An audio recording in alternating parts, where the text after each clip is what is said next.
Hi everyone, welcome to HubShots episode 177. In this episode, we talk about HubSpot deal stages properties, testing and measuring again, and changing your mind. You're listening to Asia Pacific's #1 HubSpot focused podcast, where we discuss HubSpot tips, tricks, and features for growing your marketing and sales results. My name is Ian Jacob from Search Founder. With me is Craig Bailey from Zen Systems. How are you, Craig? Oh, good. And you know what I'd love? I'd love to get a delivery by a drone. Yes. You were telling me over dinner tonight that because you were just down in Canberra this weekend. That's right. And they're testing deliveries of, incredibly important items. Donuts and coffee, Craig. Yeah. Plus there are a few other things. Some stuff you can get at the chemist. Now, why I'm telling you this is because my mum, who works for the government, hi mum, and she's part of the team that looks after airports and airspaces. So she was like, oh, they're testing drone deliveries. I'm like, what are they delivering? She said, oh, you know what the most popular thing is? Coffee and donuts. And so what they've done, they're based in an industrial area not far from where my mum lives, and they're delivering to a particular, like a couple of suburbs within that location. I would say flight time no more than about 3 to 5 minutes for delivery. And they're testing it out in Canberra, and it's going to be rolled out. So they're just working out, what they can be delivering, how they're managing airspace, noise, and so on and so forth. And it's by a company called Wing. So I'll put the link in the show notes. These are going to be everywhere before you know it, aren't they? It's going to be interesting logistics. I mean, we all saw that video from Amazon years ago when, that was flying out and everyone laughed at it. And I guess that kind of did set the scene, but here we are. And Head down to Canberra. This will all just be normal soon. So, yeah, I don't know what that's got to do with HubSpot or marketing, but it's a very interesting But you know what anecdote. this is? I was looking at their website. I think they were saying it's about giving people access to products that are local businesses access to delivery of their product to people nearby. So you kind of think, as I was telling you before, this is a good opportunity for businesses that are local businesses that need to get product distribution to have that ability to get the product distribution into the hands of people that want it. Well, this is absolutely right. It won't be long before Google My Business listing, on the things, it'll have one of the items which says, I will support drone delivery or something for local. So, yeah, it's very big for local business. Yeah. So, and you think about how search, we know, looking at all the stats, generally people that search in a local area will generally visit the store within an hour of that search. So just think about this. If they could get it delivered without visiting the store and they go, oh, hang on, we know that store's got it. I just want it delivered. Yep. Click the button. Here we go. Donuts ahoy. So good. So there you have it. Now, Craig, the growth thought of the week. Oh, great tip. We were chatting with Chris Higgins. Hey, shout out to Chris from Electric Monk in the UK. He was at Inbound. It's nice to have friends right across the globe, isn't it, Craig? It is so good. And another fellow podcaster. So I think we chatted about his podcast a little while back. He needs to just increase the frequency just a tad, I'd say. So, Chris, I know that's you got plans for a bit of an Inbound recap. So, hopefully, listeners, by the time you hear our episode, Chris will have recorded another one. But, yeah, Inbound happy hour. Anyway, I got a bit off track then because what I was going to say is, we were chatting on email about what was some of his takeaways from Inbound. He said he went to a really cool session around workflows for automating some of those boring sales tasks. I was like, oh, yeah, okay. Anyway, I had this really cool idea that a checkbox on a contact record, so the use case would be, oh, yeah, I know that person's just moved. Hit a checkbox. That goes into workflow and actually sets up some automatic tasks assigned to you or perhaps the contact owner to follow up. So it's just one of those things about making sure things don't fall through the gaps. Yep. Anyway, that was a really cool idea. That was on, we're emailing backwards and forwards. Correct. Anyway, then on to what I was actually going to mention in the show because I just went off on another tangent then, as I am wont to do. The other thing he was saying is, actually, what was he talking about? Creating, I'm totally getting off track. Creating a deal property. So you might talk about this because when we were discussing it earlier, I said, I've seen this idea from Chris. He goes, you actually saying, Ian, I'm doing that with one of my clients and it works really well. So maybe mention what the tip is and how you've implemented it. Correct. So this is having a contact property where when a deal is lost, you actually find out the lost reason. Oh, so it's actually a deal property, not a contact property. Yep, gotcha. Correct. No, you could obviously copy it in there, but when the property is actually having defined why things get lost. So in the business that we work alongside with, we know over time, over the last year of working with them, we know why they lose deals. Could be budgetary constraints, could be they've gone with another builder, maybe they've actually lost their job recently, so it might actually go on hold, but might be a reason to get out of the sales pipeline. And so what we're going to do is once we can collect that, what we can actually do is run automation of that to say, okay, well, if we lost it for this particular reason, let's maybe send them an NPS survey to figure out, would they actually refer us to friends? And that's how we're using this deal property. Very cool. So actually there's a whole bunch of things to unpack here. So the first is, on a deal, you can actually, and we would chat about this in shot 3, you can set up a property that must be filled out. One of the if you have Sales Professional. Oh, this is Sales Pro, is it? Okay, that's good to know. But here's one of the key things, and this was Chris's main takeaway, make it a drop down rather than a free text field. Because in our HubSpot portal, we actually have it as free text for just putting stuff in. And the key one is here, that's actually almost unusable in a way unless you're very carefully going through them. So make it a drop down, so that was cool. But then your point, which is, if you've got Service Hub, you can tap into that based on a deal and send out further surveys. So, we'll drill into that coming up in shot 3. All right, onto our HubSpot marketing feature of the week, Craig. Draft social post permissions. And this is enterprise only. Marketing Hub. Yeah, Marketing Hub. Now, this is not a new feature. It's been around for a while, actually, I think, but something that I wanted to remind listeners of because I was just talking about this with a client. So the point is, let's say you have someone on your team managing social for you and they're doing it through HubSpot. Now, some people in your team you might trust more than others for various reasons, for various good reasons. And so for some people, let's say they're a junior, maybe they've just started, they don't know, they haven't understood voice of the company fully. So you only give them draft privileges. They create draft social posts and then you'd go back and actually review them before scheduling them out. And so where I thought this was a really good example and where it is in our client's case is their CEO's LinkedIn personal profile is managed through HubSpot. And so we don't want just anyone coming in posting on the CEO's behalf straight out on their personal profile. By the way, fine to do it on their company profile or other channels, but of course the LinkedIn. So there is a case where actually having most of your team as draft only on social might be worth highlighting. So show notes, we've got a screenshot and implement if that's a good match for your use case. All right, Craig, the HubSpot sales feature of the week. And this is thanks to Chris. It's about the deal stage properties. And so just be aware, this is to do with Sales Professional. So if you want to actually make things mandatory or make them required fields when they're filling this out, then you need to have Sales Professional. And one of the things that you would do is select a closed lost reason and a closed lost date. So that's really important. And then obviously you can use that in other things like Service Hub for doing what you need to do. So great takeaway. And if you can, obviously make that a drop down, the closed lost reason. Cool. Thanks, Chris. And a few screenshots in the show notes there. All right, Craig. Now our HubSpot Gotcha of the week. It's about cloning custom modules in the design tools. Now, why are we talking about this as a gotcha? Tell me. Okay, well, because it got you. It got us out this week. I'll give you the scenario. You're working on a template, right? So web page template. So you go into design tools, you're in the template, and let's say there's a custom module in there, and you're going, oh, okay, cool. I'm actually going to get that custom module, but I want to tweak it a bit.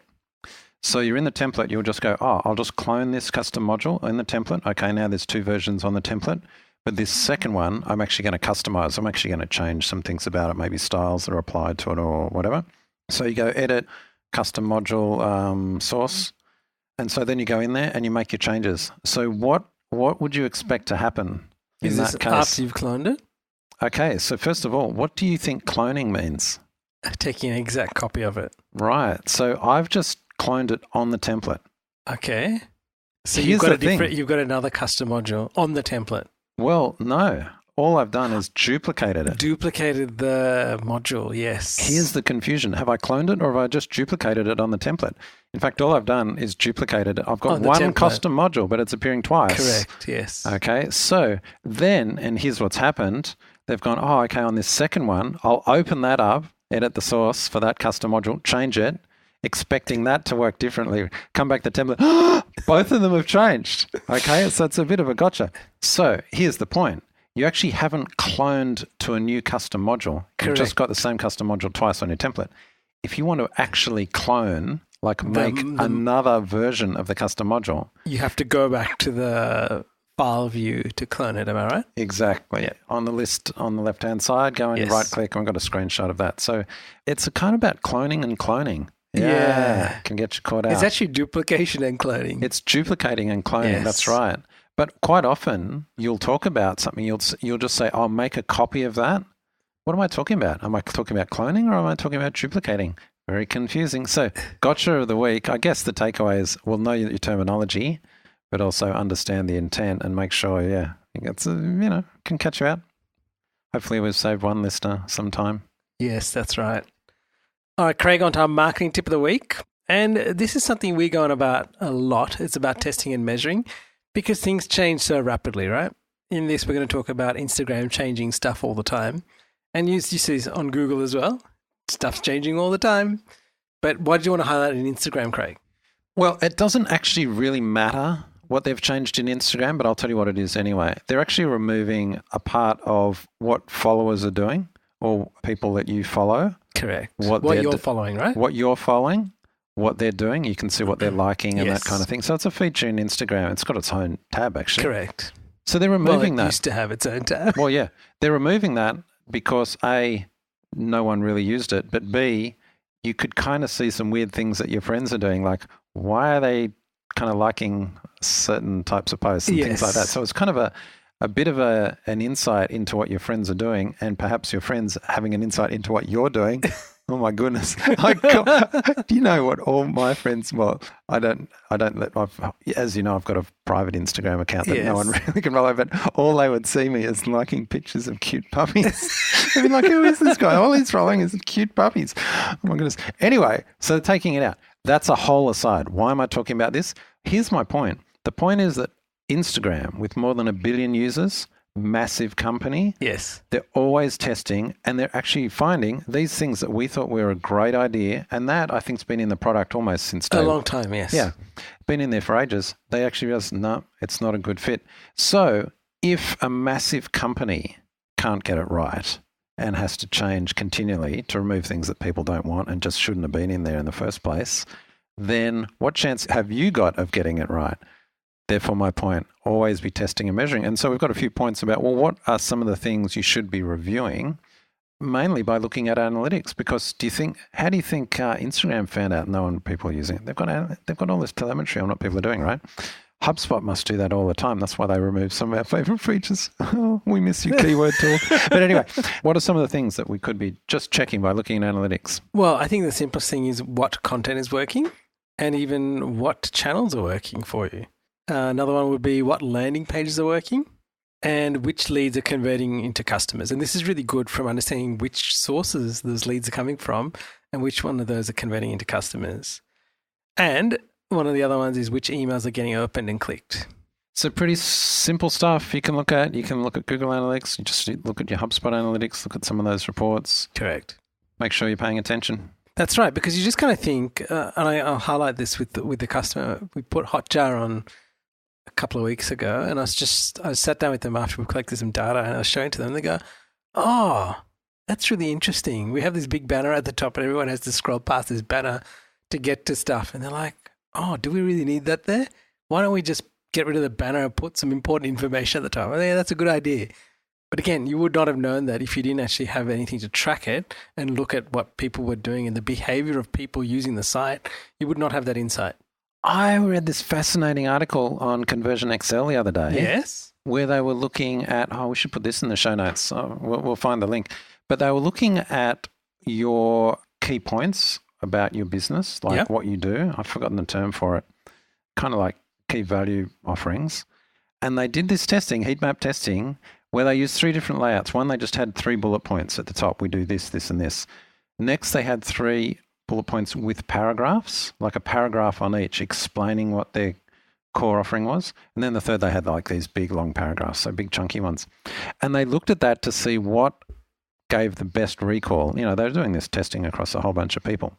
And I'll cut to the chase. They found... What was the result, Craig? The second one, a bullet point that had a paragraph underneath it. So the idea being, but not too long. So it was like a sentence or two explaining it. So it's just like, here's the core offering and here's what it means. So very, very quickly, I guess, interpreted for you. Here's the benefit that you're going to get. If it was just a bullet point, people they had to think for themselves, which, of had course, to process, yes. And then the end one, they're too bored by the end of it. Correct. So just that. Anyway, that came around from testing. So back to your test and measure. All right, Craig, Insight of the Week, Changing Your Mind. And this is about an article on Spectator.co.uk. Yeah, on the Spectator. This is so good. Rory Sutherland, I've been reading a lot of his stuff, and he talks about, amongst many that I really liked, one, just think about this idea of changing your mind. Do you think it's okay to change your mind? Yeah, I think now that I've got a bit of experience, I would say yes. Okay. Growing up, I would have said no. What about if you're a politician? Do you think it's okay to change your mind? Okay. No. I'll answer for you. No. There's no way you want to be seen to be changing your mind because, you're flip-flopping, right? Yes. There's lots of areas where you don't want to change your mind. That's right. Business is one key area where you do want to be changing your mind all the time. And so this article is just prompting this whole point that it's actually the one place you get paid to change your mind. And I love that. And that's fascinating. Fact, further to that, it's the one place where you almost need to be changing your mind, or in the future, you won't be getting paid. Yeah, and I think one of the key things you pulled out of there, business rewards thinking about things differently, often because it's the only way you are able to stay in business. Absolute gold. Now, the podcast of the week, Craig, it's a Pivot podcast by Scott Galloway and Kara Swisher. Scott Galloway? Have I mentioned Scott Galloway? You have mentioned Scott Galloway. I just read his book recently, The Algebra of Happiness. Yes. Almost need a quote of the week for that, Ian. So it'll be coming up, Craig. I just thought it was such a good book. What was the key takeaway, Craig? Well, he looks at your life and various parts of your life, and we do have a quote later from it, which I think just captures it really well. You know when you read a book and the timing is just right for you? Yes. It's rare, but I love it when that overlap, that almost that little Venn diagram of the right time and the right book and then bang. And because I could have read this book a couple of months ago or I could read it next year and I'd probably go, this is a pretty lame book. It's not great. Yeah. But I just read it last week and I was just like, this is so good. I remember I was sending you screenshots from it and Justin, go the extra, sending you screenshots. So good. Anyway, what was he talking about? It was so good, Craig. You actually didn't ask for a refund on Amazon, did you? No, I didn't ask for a refund. Thanks. And listeners will know if they're listening to earlier shows when I hate books on Amazon, which thankfully happens very rarely. They give you a refund for it. It's just the best thing. Anyway, he's got a podcast as well. Oh, by the way, I should tell you what he does. Yeah, what does he do? He kind of analyzes technology. And Kara Swisher, she runs the site Recode. Yes. Yeah, with Walt Mossberg. They're both very famous technology journalists and analysts. And so she has the podcast with Scott Galloway and they talk about technology. And Scott Galloway has just been absolutely relentless on the WeWork debacle. So if you've been reading stuff from Scott Galloway around rework. You know what? After you shared that book, I actually started listening to that podcast and I listened to that exact episode. And really? I absolutely loved it. Yeah. So listeners, here am I got taken by surprise here on the show notes, but I was thinking when you just explained that, what a good podcast it was. So I'd definitely second Craig and say, have a listen to that because you will learn some stuff that's actually fascinating. The podcast is called Pivot. All right, Craig. Now, in our resource of the week, we've got some email marketing tips, and this is off the Data Box blog. And it's how to do effective tips for experienced digital marketers for email marketing. So check it out. I'll tell you why this is great, because email marketing is such a key revenue driver for business. Like I know with certain businesses we work with, when we send an email, especially for high-end luxury goods, that one email could generate them $100,000, $200,000, $300,000 worth of business off that one email. And even other businesses like that sell cleaning equipment, all sorts of things, in the vast variety of people that we deal with, always yield something. Even if the person it goes to has moved on, they'll get a response saying, they're not here, you need to talk to this person. And that starts a conversation. So I think doing this right and doing it well and understanding behavior is a really key aspect to this. Look, can I just have a little bit of a rant about email marketing? Email marketing is so good, right? But have you been to talks lately where people say, oh, we don't use landing pages and gated content anymore. It's all about conversational marketing and the chat, chat bots and things like that. And I'm like, sure, that's fine. Not going to disagree with that. But then they say, just forget having gated content and people signing up for emails. It doesn't work. And I'm like, yeah, I think it does, and this is why we still do ebooks. We work across a bunch of industries, and getting emails, build the list. The money is in the list, as I used to say, 20 years ago. Correct. It's still true because email marketing works. And articles like this on Databox where they talk about how to optimize your email marketing are even therefore really valuable. What other means can you reach that many people and, get that much cut through? Sure, do the chatbots and build your messenger marketing and things like that. Of course, do it, but not at the exclusion. It's not one or the other. Email marketing is still really alive and well. Diversity is the key, Craig. All right, Craig, on to our quote of the week. The ratio of time you spend sweating to watching others sweat is a forward-looking indicator of your success. And this is from Scott Galloway from the book The Algebra of Happiness. Do you want to elaborate, Craig? I think it's pretty self-explanatory, but his book is more along those lines. It's kind of The Algebra of Happiness. It's kind of rules for living. And, shock horror, you've got to work really hard if you want to get really good results, things like that. I guess I'm very cynical of these, work smarter, not harder kind of books, as if you don't have to do both. They kind of think it's one or the other. All these dummies that are working harder. No, people are working smarter and working harder. It's like the norm these days, right? So his book is in line with that. Work really hard, but also he's actually big on family now and relationships. He's got this wonderful part in it where he talks about how he spent 7 months with his mother as she was dying from cancer. And he got to spend that time with her and let her die and pass with dignity and really well. It's just just read it. It's just such a good book. Excellent. Now, Craig, there are some tools you're looking at this week. One being Seismic and the other one being Bitwarden. Oh, man, Seismic. Have you seen this? I have heard of it. I haven't actually looked at it. Oh, yeah. This is about attribution of your content right through the marketing to sales, but I'll talk to you about it offline. I'm really checking it out. I think this is going to be big. Fantastic. Now, listeners, I hope you've enjoyed this show. We'd love you to leave us some feedback on Apple Podcasts and any other platform you listen to this on. And we would love you to share with somebody on your team or somebody else that you know that would either be using HubSpot or considering using HubSpot, as this greatly helps us reach more people. Well, Craig, until next time. Catch you later, Ian. Hey there. Thanks for listening to this episode of HubShots. For show notes and the latest HubSpot news and tips, please visit us at hubshots.com.